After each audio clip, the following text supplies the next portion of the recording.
नमस्कार दर्शकों, कैसे हैं आप सब। बहुत बहुत स्वागत है आपका आपके अपने YouTube चैनल रीति रिवाज विजेता में। दर्शकों, आज का जो वीडियो है उसमें हम बात करने वाले हैं सोमवती अमावस्या के बारे में या हरियाली अमावस्या के बारे में।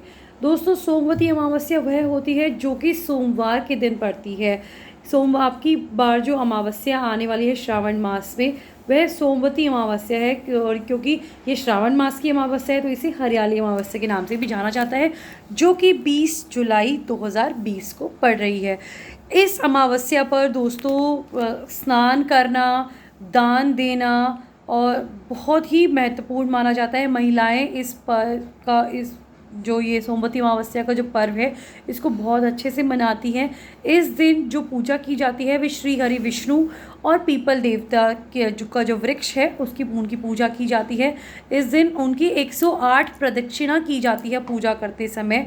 और इसमें जो 8 प्रदक्षिणा है, 108 में से जो 8 प्रदक्षिणा होती है वह सूत बांधा जाता है या कलावा बांधा जाता है पीपल देवता को। तो जब भी पीपल देवता को हम जल अर्पित करते हैं या उनकी प्रदक्षिणा करते हैं तो अपना यहाँ तक आँखों तक एटलीस्ट इतना ओला निकालते हैं, एक तरह से घूंघट करके करते हैं हम ये पूजा अर्चना करते हैं। क्योंकि वो हमारे जो पूर्वज हैं हम उनको एक रूप मानते हैं, पूर्वजों का रूप मानते हैं, अपने बड़ों का मान देते हैं, उनका आदर करते हैं। इसलिए यहाँ तक का अपना ओला रख करके ही ये जो पूजा है वह की जाती है इस दिन। क्योंकि अब की बार वैश्विक महामारी चल रही है, हो सकता है आप बाहर कहीं किसी तीर्थ पे स्नान करने ना जा पाएँ, तो स्नान करते समय आप थोड़ा सा गंगा जल उसमें डाल के स्नान कर लीजिए। और जैसा कि मैंने आपको बताया कि प्रदक्षिणा की जाती है विष्णु भगवान की, तो अगर आप वैसे पीपल देवता की और विष्णु भगवान की प्रदक्षिणा की जाती है।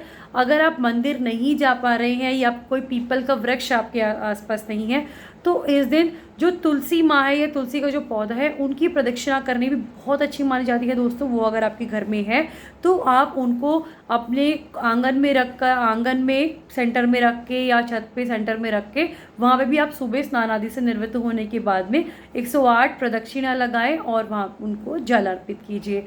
तो इस तरीके से सोमवती अमावस्या का जो पूजा अर्चना है वो की जाती है।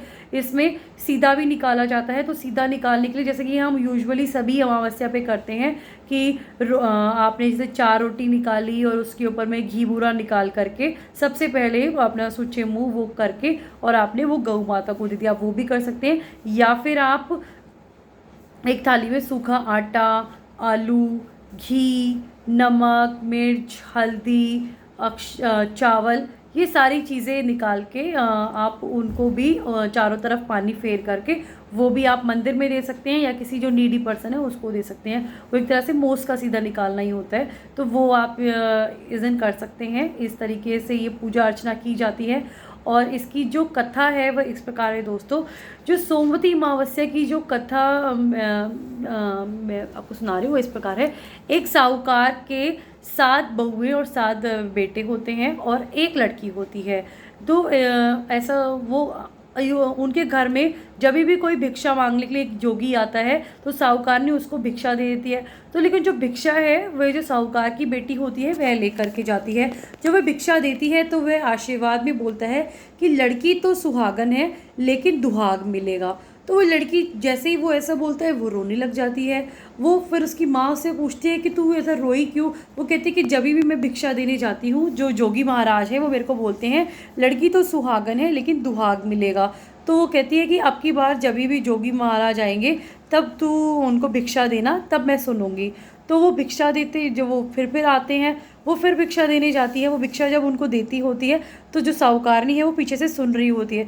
तो जैसे ही अब की बार भी जोगी जी ऐसे ही बोलते हैं कि लड़की तो सुहागन है लेकिन दुहाग मिलेगा। तो जैसे ही वे बोलते हैं तभी दौड़ी दौड़ी जो साहूकारनी है वह आती है कि एक तो हम तुम्हें भिक्षा देते हैं और ऊपर से तुम हमें गाली देते हो। वो बोलते हैं कि नहीं, मैं आपको गाली नहीं देता, मैं तो सत्य वचन बोलता हूँ। तो क्या अगर तुम्हें इतना ही पता है तो तुम्हें यह भी मालूम होगा कि इसका निवारण कैसे होगा। तो वह बताता है कि 7 समुंदर पार एक सोना धोबन रहती है जिसने सोमवती अमावस्या रख रखी है, वह तुम्हारी इसके लिए सहायता कर सकती है। तो वो होती है साहूकारनी होती है वह अपनी पुत्री की सुहाग के लिए, कि वो उसकी अच्छे से शादी हो, सुहाग बना रहे, तो वह उसकी पूर्ति के लिए 7 समुंदर पार जाती है। तो उसके लिए जा रही, जंगल में जब जा रही होती है, एक पेड़ के नीचे बैठती है। जब पेड़ के नीचे बैठी होती है तो वहाँ पे क्या होता है, उस पेड़ पर गरुड़ पंखनी ने अपना घोंसला बनाया होता है। तो वहाँ पे एक सर्प को देखती है कि वो सर्प उसके बच्चों को खाने के लिए आ रहा है। तो तभी साहूकारनी उसके उस सर्प को वहाँ से भगा कर उसको मार देती है, वहाँ से भगा के, जिससे वहाँ पे थोड़ा खून खून हो जाता है। उस खून को देख करके गरुड़ पंखनी सोचती है कि मेरे बच्चों को साहूकारनी ने मार दिया है, तो वो उसको चोंच मारने लगती है। फिर साहूकारनी बोलती है, वह कहती है कि तूने मेरे बच्चों को मारा है। तो साहूकारनी उसको बताती है कि मैंने तो तेरे बच्चों की रक्षा की है सर्प से। तब गरुड़ पंखनी बोलती है, मांग तू क्या मांगती है? तब वह बोलती है कि 7 समुंदर पार एक सोना धोबन रहती है, मुझे उनके वहाँ जाना है। गरुड़ पंखनी बोलती है, मेरी पीठ पर बैठ जाओ। उसकी पीठ पर बैठ करके जो साहूकारनी है वो 7 समुंदर पार सोना धोबन के पास चली जाती है। वहाँ पहुँचने के जो सोना धोबन है, सोना धोबन के 7 बहुएं और 7 बेटे थे। तो सातों बहुएं आपस में जो घर का काम होता है उसको लेकर के रोज झगड़ा करती थी कि वो उसने किया, मैंने नहीं किया, मैं क्यों करूँ, वो करेगी। तो इस तरीके से उसमें झगड़ा चलता था। तो जब ये साहूकारनी ने देखा तो साहूकारनी ने निश्चय किया कि वह उनका घर का काम वह कर दे करेगी। तो वह सुबह बहुत अंधेरे ही वहाँ आती थी, सोना धोबन के घर का सारा काम करके, और किसी के भी उठने से पहले ही वहाँ से चली जाती थी। तो बहुत दिन हो गए, उनके घर में कोई झगड़ा नहीं हुआ। तब धोबन ने कहा, सोना धोबन ने बहू को कहा कि क्या बात है कि तुम आपस में आजकल लड़ती नहीं हो काम के लिए? तो बहुएं कुछ नहीं बोलती, वह बोलती हैं कि हाँ, काम तो हमें ही करना है, तो हम सोचती हैं कि लड़ने से क्या फ़ायदा है। तो सोना धोबन सोच में पड़ जाती है कि देखती हूँ घर में कौन सी बहू काम करती है। तो वह सुबह जल्दी उठती है। जब सुबह उठ के वो जब देखती है कि वहाँ पे एक औरत सारा काम करके जा रही है, तब वह बोलती है कि तुम कौन हो?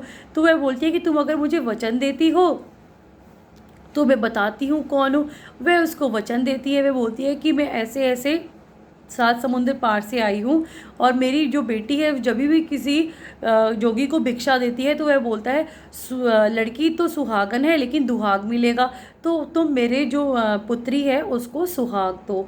तो वह बोलती है कि ठीक है, मैंने जितने भी अभी तक सोमवती अमावस रखी है उसका फल तेरी बेटी को मिलेगा। बेटी को मिल जाए जिसके फल से उसको सुहाग मिलेगा। तो वह अपनी बहुओं को बोलती है कि मैं इसके बेटी का सुहाग बचाने के लिए जा रही हूँ। इसके साथ में अगर पीछे से तुम्हारे पिताजी का देहांत हो जाए तो उन्हें तेल के कुएं में डाल के रख देना। और ऐसा कह के चली जाती है। साहूकारनी अपनी पुत्री का विवाह करती है।